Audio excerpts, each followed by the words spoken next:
कई बार लोग जीवन में बड़े बड़े लक्ष्य तो रख लेते हैं, लेकिन जब वो उन लक्ष्यों को प्राप्त करने के लिए काम शुरू करते हैं तो उनको उस काम को करने में बहुत ज़्यादा दर्द होता है, तकलीफ होती है। उनको उस काम को, उस लक्ष्य को प्राप्त करने के लिए बहुत ज़्यादा मेहनत करनी पड़ती है और ये बात उनसे बर्दाश्त नहीं हो पाती। उनका शरीर बीच में ही जवाब दे देता है और इसीलिए वो उसको बीच में ही छोड़कर दूसरी तरकीब से सफल होने का प्रयास करते हैं। याद रखना मेरे दोस्त, अगर व्यक्ति को जीवन में सफल होना है तो उसको मेहनत, दर्द और तकलीफ के रास्ते से तो गुजरना ही पड़ेगा। इसीलिए आपको इस रास्ते पर तो चलना ही पड़ेगा। तो चलिए आज इसी कहानी के माध्यम से इस बात को समझ लेते हैं। अगर वीडियो अच्छा लगे तो लाइक जरूर कर देना। एक बार दोस्तों एक मूर्तिकार था।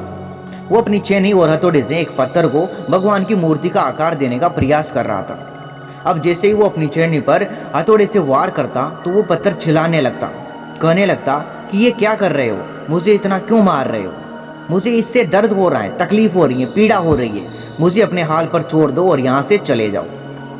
बेचारा वो मूर्तिकार उस पत्थर से कहता है कि मुझे पता है तुम्हें बहुत ज़्यादा दर्द हो रहा है, तकलीफ हो रही है, तुम्हें पीड़ा हो रही है, लेकिन अगर आज तुमने इस दर्द को सहन नहीं किया, इस तकलीफ को नहीं सहा, तो जीवन भर तुम यहीं इसी प्रकार से पड़े रहोगे।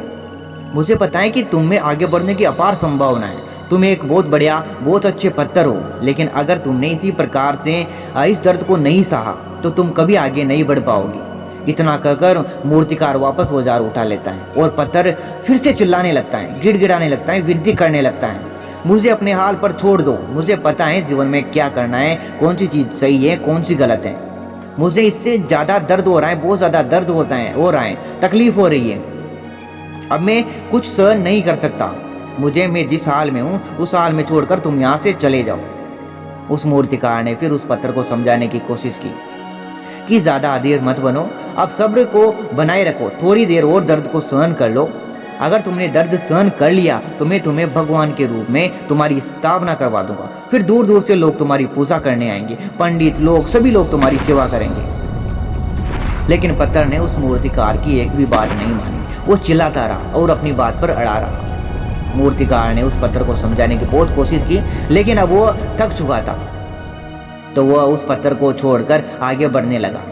थोड़ी दूर पर उसको एक और भी अच्छा पत्थर दिखाई दिया जो मूर्ति बनाने के लायक था, तो उसने वापस छीनी और हथौड़ी उठाई और उस पत्थर को भी मूर्ति बनाने का वो प्रयास करने लगा। मूर्तिकार ने छीनी और हथौड़ी का वार दूसरे पत्थर पर जारी रखा। दूसरे पत्थर को भी दर्द हो रहा था, वो भी चिल्ला रहा था, लेकिन उसने तकलीफ को सहन कर ली और उस पत्थर ने सब कुछ बर्दाश्त करने के बाद थोड़ी समय के बाद ही वो भगवान की मूर्ति का रूप उसने धारण कर लिया। थोड़े दिन उस मूर्ति की एक मंदिर के में स्थापना हो जाती है और धीरे धीरे लोग उसकी पूजा करने आ जाते हैं। लोगों की मन्नतें वहाँ से पूरी होने लगी और वो मंदिर बहुत ही ज़्यादा प्रसिद्ध हो गया। अब धीरे धीरे करके दूर दूर से, गाँव से वहाँ पर लोग पूजा करने आने लगते हैं। अब एक दिन और उसी पत्थर को उसी मंदिर में लाया गया, उसे एक कोने में रख दिया गया। जब लोग आते तो उस पत्थर पर नारियल फोड़ते और वो पत्थर वही था जिसने मार सहन नहीं की थी। अब वो पत्थर मन ही मन बहुत ज्यादा परेशान हो रहा था, पछता रहा था, दुखी हो रहा था, अपने आप से कह रहा था कि काश मैंने उस दिन दर्द को सहन कर लिया होता, उस तकलीफ को सहन कर लिया होता तो आज मेरी भी पूजा हो रही होती। दोस्तों इस सिचुएशन को आप भी इसको इमेजिन करो कि यही सिचुएशन हमारी, अगर हम स्टूडेंट है अभी या कुछ भी है, अगर हम कुछ बनना चाहते हैं तो 10-5 साल बाद जब आप देखोगे किसी व्यक्ति को जो बड़ा अधिकारी होगा, अगर आपने कुछ नहीं किया तो आप भी वहीं पर गेट पर खड़े हुए होंगे और फिर आप इमेजिन करना कि काश अगर आपने भी उस समय मेहनत कर ली होती तो आज भी आप उस कुर्सी पर बैठे होते जिसके लिए लोग बाहर लाइन में खड़े हुए हैं।